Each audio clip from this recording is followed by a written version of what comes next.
চলতি মাসেই ভারতের পশ্চিমবঙ্গে বিধানসভা নির্বাচন শেষ খবর জানাতে এই মুহূর্তে আমাদের সঙ্গে কলকাতার সহকর্মী সুব্রত আচার্য যুক্ত হবেন। আমরা সরাসরি তার সঙ্গে কথা বলবো।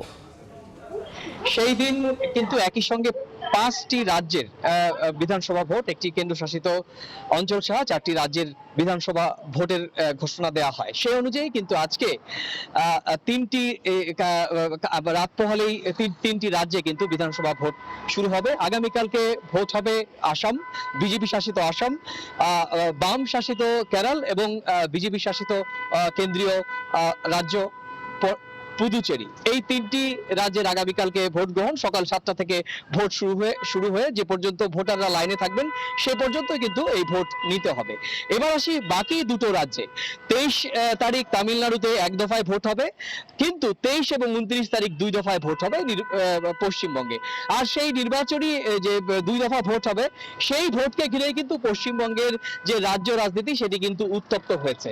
আপনি জানেন যে ইতিমধ্যেই পশ্চিমবঙ্গের মুখ্যমন্ত্রী মমতা বন্দ্যোপাধ্যায় তিনি আজকে তার যে নির্বাচনী কেন্দ্র যেখান থেকে তিনি লড়ছেন সেই ভবানীপুর আসন থেকে মনোনয়নপত্র জমা দিয়েছেন। দ্বিতীয় দফায় যে ভোট হবে অর্থাৎ 29 এপ্রিল যে ভোট হবে সেই ভোটের মনোনয়নপত্র জমা দেওয়ার আজকেই শেষ দিন ছিল। সেই অনুযায়ী কিন্তু 142 আসনের প্রার্থীরা কিন্তু আজকে যারা আগে মনোনয়নপত্র জমা দেননি তারা কিন্তু মনোনয়নপত্র জমা দিয়েছেন।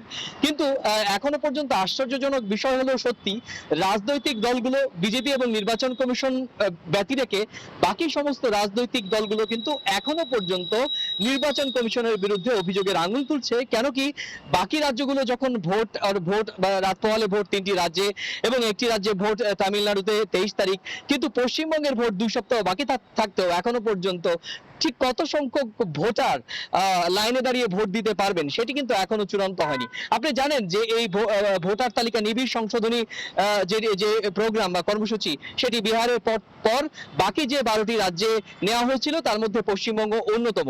এবং এই রাজ্যে প্রথম যখন খসড়া তালিকা প্রকাশ করা হয় 28শে ফেব্রুয়ারি, তখন দেখা গিয়েছে যে 58 লক্ষ ভোটারের নাম সেটি বাদ গিয়েছে।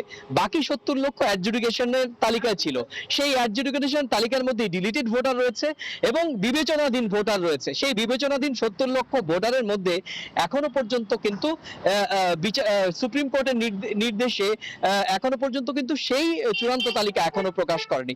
প্রতিদিন আমরা দেখেছি রাজ্যের বিভিন্ন এলাকায় বিক্ষোভ চলছে, অগ্নিসংযোগ চলছে এবং রাজনৈতিকভাবে বিজেপি এবং নির্বাচন কমিশনের বিরুদ্ধেও কিন্তু অভিযোগের আঙুল তোলা হয়েছে। আজকে যখন আমি দক্ষিণবঙ্গের তিনটি প্রচার করেছেন পশ্চিমবঙ্গের শাসক দলের প্রধান মুখ্যমন্ত্রী মমতা বন্দ্যোপাধ্যায়, হুগলি তার মধ্যে অন্যতম তিনটি নির্বাচনী সভায়, প্রত্যেকটি নির্বাচনী সভায় একেবারে বেছে বেছে ভোটার তালিকা থেকে যাদের বৈধ কাগজপত্র থাকার পরেও নাম বাদ গিয়েছে সে বিষয়ে কিন্তু অভিযোগের আঙুল তোলেন এবং বিজেপির বিরুদ্ধে একই রকম ভাবে ঢালাও অভিযোগ করেন যে বিজেপি নির্বাচন কমিশনকে সামনে রেখে পশ্চিমবঙ্গে জোর করেই ক্ষমতা দখল করতে চাইছে। তো এই ছিল আমার কাছে ভারতের পশ্চিমবঙ্গ এবং বাকি যে চার রাজ্যের বিধানসভা ভোট সে সংক্রান্ত আমার কাছে থাকা সবশেষ তথ্য। কলকাতা থেকে সহকর্মী সুব্রত আচার্য।